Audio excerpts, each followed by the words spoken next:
उसका जो पुण्य है, उस पुण्य के हकदार आप हैं। जिस गरीब को मुफ्त राशन मिला है, जिस गरीब का चूल्हा जलता रहा है, उसके कारण जो पुण्य मिला है, वो पुण्य के हकदार आप हैं, आपका वोट है। साथियों, 2014 में आपने मोदी को दिल्ली में सेवा का अवसर दिया, तो देश ने वो फैसले लिए जिसकी किसी ने कल्पना भी नहीं की थी। लेकिन आप सोचिए, अगर कांग्रेस 2014 के बाद भी और आज भी अगर दिल्ली में कांग्रेस की सरकार होती, तो क्या क्या हुआ होता। कांग्रेस होती तो जम्मू कश्मीर में आज भी हमारी सेनाओं पर पत्थर चल रहे होते। चलते कि नहीं चलते? कांग्रेस होती तो सीमा पार से आकर दुश्मन आज भी हमारे जवानों के सिर काटकर ले जाते। कांग्रेस सरकार कुछ न करती। कांग्रेस होती तो ना हमारे फौजियों को 1 रैंक 1 पेंशन लागू होती और ना ही हमारे पूर्व सैनिकों को 1 लाख करोड़ रुपया मिलते। कांग्रेस होती तो देश में आए दिन देश के कोने कोने में सीरियल ब्लास्ट, बम धमाके होते ही रहते, निर्दोष लोग मरते ही रहते। कांग्रेस ने तो राजस्थान में जो सीरियल ब्लास्ट हुए थे, बम धमाके हुए थे, उन दोषियों को बचाने का घोर पाप भी किया है। कांग्रेस होती तो कोरोना के समय ना किसी को मुफ्त राशन मिलता और ना ही किसी को मुफ्त वैक्सीन मिलती। कांग्रेस होती तो देश में महंगाई से हाहाकार मचा होता। कांग्रेस पार्टी देश की मुसीबत में अपने लिए भ्रष्टाचार के नए मौके तलाशती। और राजस्थान के मेरे भाइयों और बहनों, आप लोग तो कुछ महीने पहले ही कांग्रेस के पंजे से मुक्त हुए हैं। कांग्रेस पार्टी ने सत्ता में रहते हुए जो जख्म दिए, वो राजस्थान के लोग कभी भी भूल नहीं सकते। कांग्रेस ने महिलाओं पर अत्याचार के मामले में राजस्थान को नंबर 1 बना दिया था। और दुर्भाग्य देखिए, कांग्रेस के लोग विधानसभा में बेशर्मी के साथ कहते थे कि ये तो राजस्थान की पहचान है। अरे डूब मरो, ये शोभा नहीं देता है, ये शोभा नहीं देता है आपको। टोंक में किन असामाजिक तत्वों के कारण यहां की इंडस्ट्री बंद हो गई, ये भी आप जानते हैं। लेकिन आपने हमारे भजनलाल जी को सेवा करने का मौका दिया है। और जब से भजनलाल जी और उनकी टीम काम पे लगी है, माफिया, अपराधी, राजस्थान छोड़कर भागने पर मजबूर है। पेपर लीक माफिया भी भजनलाल जी का कानूनी डंडा चलने के बाद ठंडा पड़ गया है, जबकि अभी तो इन्हें सिर्फ 3-4 महीने ही भजनलाल जी और उनकी टीम को हुआ है। जो अपराधी धोखे में है वो जान ले ये भजनलाल जी है। अभी तो भजनलाल सरकार की गाड़ी चलनी शुरू हुई है, अभी तो टॉप गियर में आना बाकी है।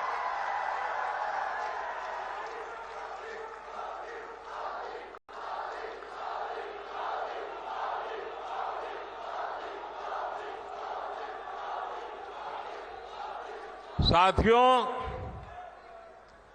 आज हनुमान जयंती पर आपसे बात करते हुए मुझे कुछ दिन पहले की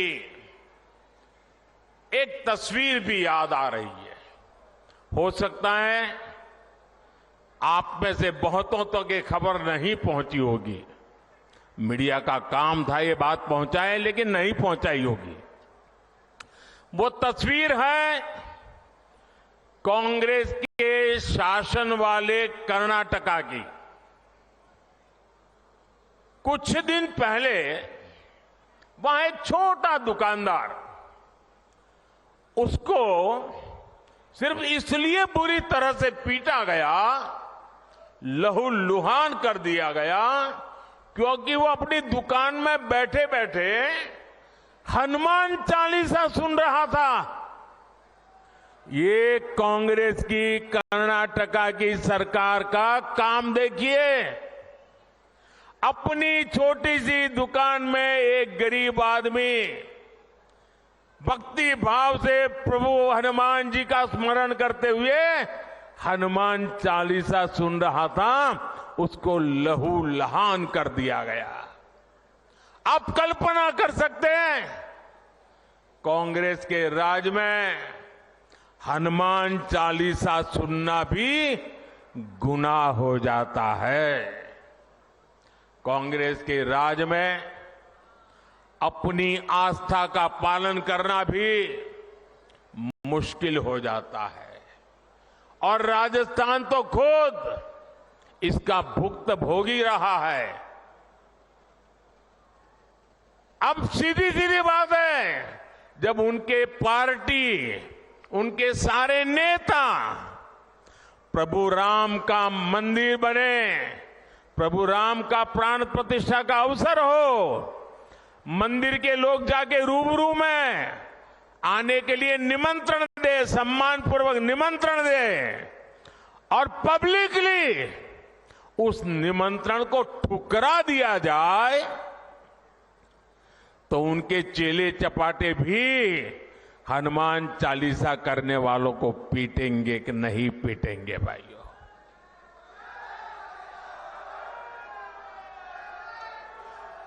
कुछ दिन पहले ही रामनवमी बीती है।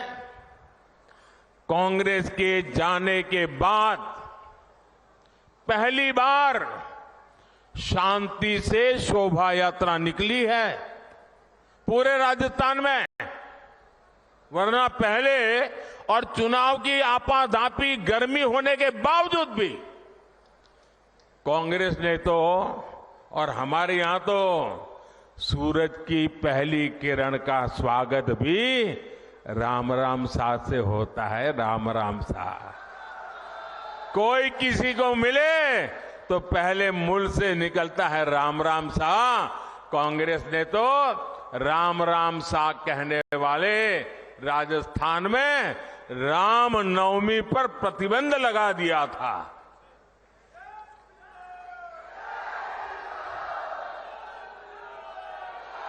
और हमारे किरोड़ी लाल ऐसे हर मुद्दे पर लड़ाई लड़ते थे।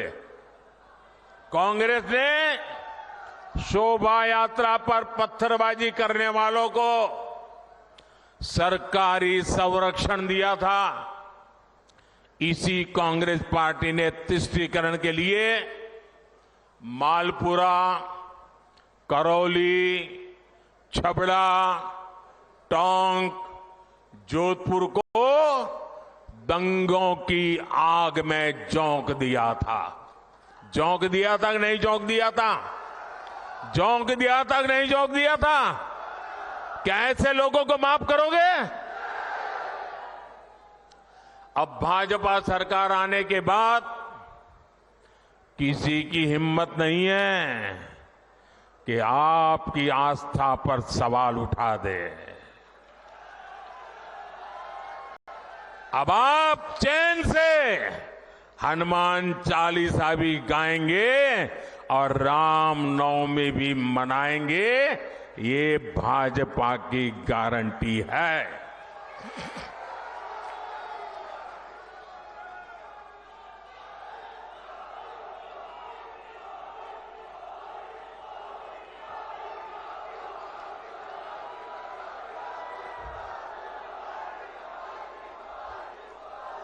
साथियों, अभी परसों जब मैं राजस्थान आया था तो मेरा एक 1.5 मिनट का भाषण, 90 सेकंड का भाषण, और मैंने कुछ सत्य देश के सामने रखा और पूरी कांग्रेस और इंडी गठबंधन में ऐसी भगदड़ मची है, ऐसी भगदड़ मची है। मैंने सत्य रखा देश के सामने। कांग्रेस आपकी संपत्ति छीनकर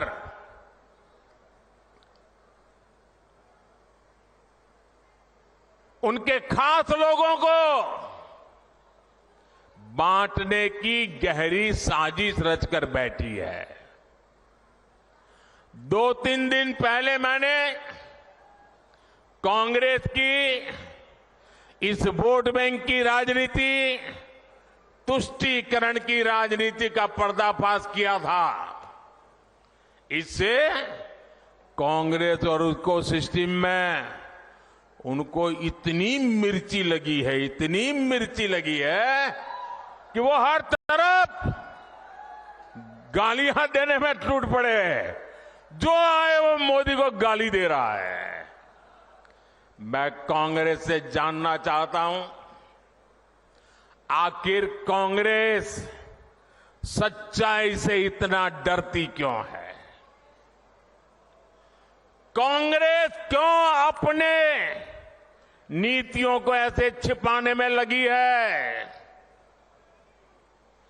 जब आपने नीति बनाई है, निर्णय लिया है, तो अब जब मोदी जी ने खुल करके राज रख दिया, आपका हिडन एजेंडा बाहर आ गया, तो अब कांप रहे हो?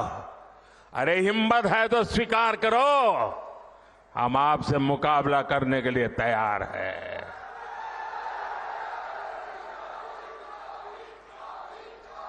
मैं ये बात देश को साफ साफ बताना चाहता हूं कि कांग्रेस वोट बैंक पॉलिटिक्स के दलदल में इतना धंसी हुई है कि उसे बाबा साहब के संविधान की भी परवाह नहीं है।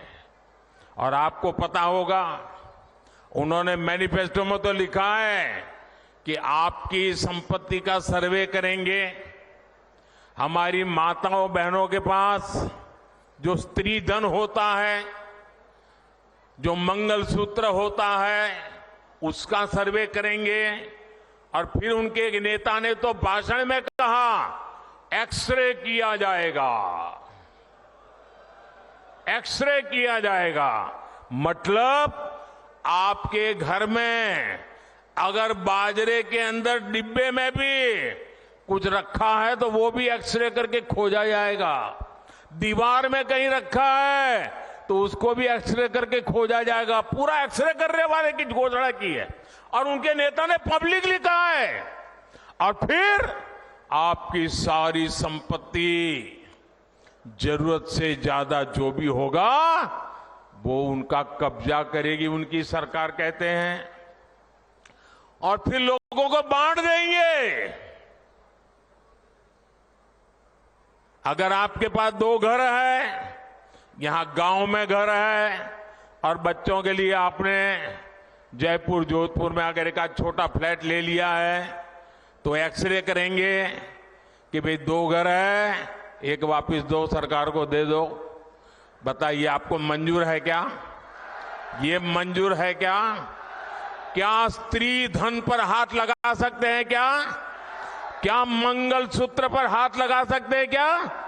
ये पंजे की ये ताकत, भाइयों बहनों, राजस्थान में से एक भी पंजा बचना नहीं चाहिए भाइयों।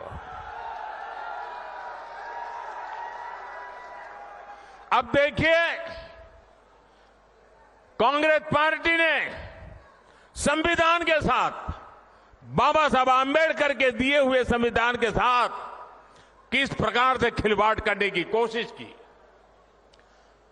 इस देश के में जब संविधान बना, तब धर्म के आधार पर आरक्षण का घोर विरोध हुआ था, ताकि हमारे एससी, एसटी, ओबीसी समुदाय को सुरक्षा मिलती रहे।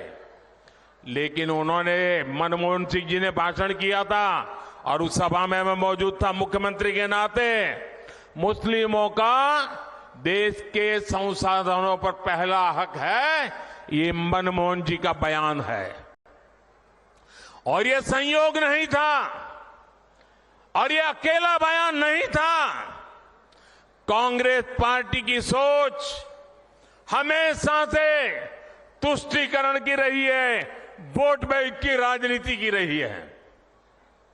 2004 में जैसे ही कांग्रेस की केंद्र में सरकार बनी, उसके सबसे पहले किए गए कामों में था, सबसे पहला काम था चुनाव जीतने के बाद, आंध्र प्रदेश में एससी, एसटी के रिजर्वेशन में से कमी करके मुसलमानों को रिजर्वेशन देने का प्रयास। ये एक पायलट प्रोजेक्ट था जिसे कांग्रेस पूरे देश में आजमाना चाहती थी।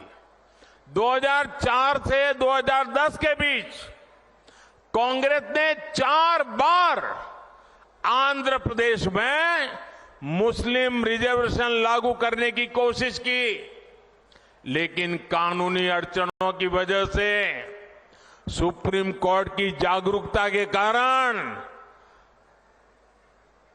वो अपने मंसूबा जो लेके चले थे वो पूरे नहीं कर पाए। 2011 में कांग्रेस ने इसे देश में लागू करने की कोशिश की। एससी, एसटी को और ओबीसी को मिला हुआ अधिकार छीन करके वोट बैंक की राजनीति के लिए औरों को देने का खेल किया। कांग्रेस ने इतने प्रयास ये जानते बूझते किए कि ये सब संविधान की मूल भावना के खिलाफ था, लेकिन कांग्रेस ने संविधान की परवाह नहीं की, बाबा साहब आंबेडकर की परवाह नहीं की। जब कर्नाटका की बीजेपी सरकार ने, जब हमें मौका मिला, तो हमने पहला काम किया, उन्होंने जो एससी, एसटी से छीन करके मुस्लिम कोटा निकाला था, उसको हमने खत्म कर दिया और जिनका हक था उनका हित सुरक्षित रखा। तो कांग्रेस पूरे देश में आग बबूला हो गई। ये मोदी समझता क्या है? अरे मोदी संविधान को समझता है, मोदी संविधान को समर्पित है, मोदी बाबा साहब आंबेडकर की पूजा करने वाला व्यक्ति है। साथियों, सच्चाई ये है कि कांग्रेस और इंडिया अलायंस जब सत्ता में था, तो ये लोग दलितों, पिछड़ों के आरक्षण में सेंधमारी करके वोट बैंक पॉलिटिक्स के लिए उनकी खास जमात को अलग से आरक्षण देना चाहते थे, जबकि संविधान इसके बिल्कुल खिलाफ है। आरक्षण का जो हक बाबा साहब ने दलित, पिछड़ों और आदिवासियों को दिया, कांग्रेस और इंडिया अलायंस वाले उसे मजहब के आधार पर मुसलमानों को देना चाहते थे। मैं कांग्रेस को पूछना चाहता हूं, क्या कांग्रेस ऐलान करेगी कि संविधान में दलितों, पिछड़ों के आरक्षण को, आदिवासियों के आरक्षण को कम करके वो इसे मुसलमानों को नहीं बांटेंगे? जरा वह देश की जनता को वादा करो। कांग्रेसी जहां भी आए, आपको मोहल्ले में आ जाए, आपके घर में मिलने आ जाए, जरा खड़े रख करके पूछो, कर्नाटका, आंध्र जैसे राज्यों में इन्होंने आरक्षण को मजहब के आधार पर बांटने का खेल क्यों शुरू किया था? साथियों, कांग्रेस की इन साजिशों के बीच मोदी आज आपको खुले मन से गारंटी दे रहा है, दलितों, पिछड़ों और आदिवासियों का आरक्षण न खत्म होगा। ये मोदी की गारंटी है। आरक्षण न खत्म होगा और न ही उसे धर्म के नाम पर बांटने दिया जाएगा। ये मोदी की गारंटी है। 2020 में आरक्षण की संवैधानिक समय सीमा खत्म हो रही थी और उस समय आपने मोदी को सेवा के लिए बिठाया हुआ था। ये मोदी है जिसने दलितों, आदिवासियों का आरक्षण और 10 साल के लिए बढ़ा दिया था। साथियों, कांग्रेस कभी भी विकास के मुद्दे पर चुनाव नहीं लड़ती। कांग्रेस पार्टी ने इतने दशकों तक आपको पीने के साफ पानी जैसी जरूरत तक से वंचित रखा। बीजेपी सरकार ने हर घर जल पहुंचाने के लिए जल जीवन मिशन शुरू किया, लेकिन राजस्थान में कांग्रेस सरकार ने उसमें भी हजारों करोड़ रुपए का भ्रष्टाचार कर दिया। कांग्रेस ने राजस्थान के लिए सबसे जरूरी ERCP प्रोजेक्ट को भी पास नहीं होने दिया। ये भाजपा सरकार ने, हमारे भजनलाल जी की मेहनत ने 3 महीने के अंदर ही ERCP परियोजना को पास कर दिया। ERCP का बहुत बड़ा लाभ टोंक, सवाई माधोपुर को मिलने वाला है। इसका बड़ा लाभ यहां के किसानों को होगा। यहां सवाई माधोपुर, टोंक जिले में PM किसान सम्मान निधि के करीब 1100 करोड़ रुपए सीधे ट्रांसफर किए गए हैं। राजस्थान में गेहूं का समर्थन मूल्य भी बढ़ाया गया है। साथियों, कांग्रेस को आधुनिक इंफ्रास्ट्रक्चर के निर्माण से भी एलर्जी है। ये बीजेपी है आज पूरे देश में आधुनिक इंफ्रास्ट्रक्चर बना रही है। देश का सबसे बड़ा दिल्ली मुंबई एक्सप्रेसवे सवाई माधोपुर से होकर के गुजर रहा है। सरकार ने जयपुर सवाई माधोपुर रेलवे लाइन के दोहरीकरण की मंजूरी भी दे दी है। हमने दौसा गंगापुर सिटी से जुड़ी हुई रेलवे लाइन का दशकों से लंबित काम भी पूरा किया। इस क्षेत्र में इलाज की बेहतर सुविधाओं के लिए एक मेडिकल कॉलेज भी बनाकर तैयार हो रहा है। साथियों, 24 के 20 चुनाव में राजस्थान में ये मेरी आखिरी सभा है। अब 26 अप्रैल को अगले चरण का मतदान है। बीते दिनों मुझे राजस्थान के अलग अलग क्षेत्रों में जाने का मौका मिला है। अब कल शाम को तो शायद आपका प्रचार अभियान भी पूरा हो जाएगा। ये मेरी आखिरी सभा है। राजस्थान के मध्य सभी क्षेत्रों के लिए मैं उनके आशीर्वाद की कामना करता हूं, अधिकतम मतदान की कामना करता हूं। शादी ब्याह के दिन है, गर्मी भी बहुत है और ऐसे में हम राष्ट्र कर्तव्य न भूले। लोकतंत्र के हमारे दायित्व को न भूलें, अधिकतम वोट करें, ये मेरी आग्रह रहेगा। आपने मुझे राजस्थान की यात्रा में मैंने देखा है, भरपूर आशीर्वाद दिया है। ये आपका ये आशीर्वाद मेरी पूंजी है। आपके सपने मेरे अपने हैं। विकसित भारत के सपने को पूरा करने के लिए मेरा भी हर पल, हर क्षण देश के लिए है। इसलिए 24/7 मैं 2047 के लिए काम कर रहा हूं। और बीते 10 वर्षों में जो काम हुआ है वो तो एक केवल ट्रेलर है। अगले 5 वर्षों में हमें देश को, राजस्थान को बहुत आगे लेकर जाना है। मेरा अनुरोध है, आप रिकॉर्ड संख्या में कमल के आगे का बटन दबाकर भाई सुखबीर सिंह जौनपुरिया समेत सभी बीजेपी उम्मीदवारों को संसद में भेजें।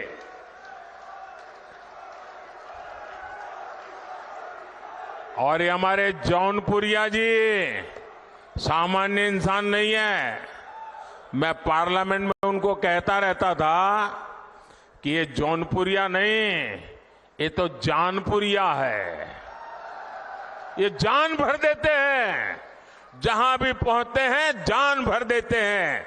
ऐसे हमारे जौनपुरिया जी को, और आपका एक एक वोट सीधा मोदी को जाने वाला है। और मोदी आपके पास वोट मांगने आया है। आपको एक और काम करना है, करोगे? करोगे?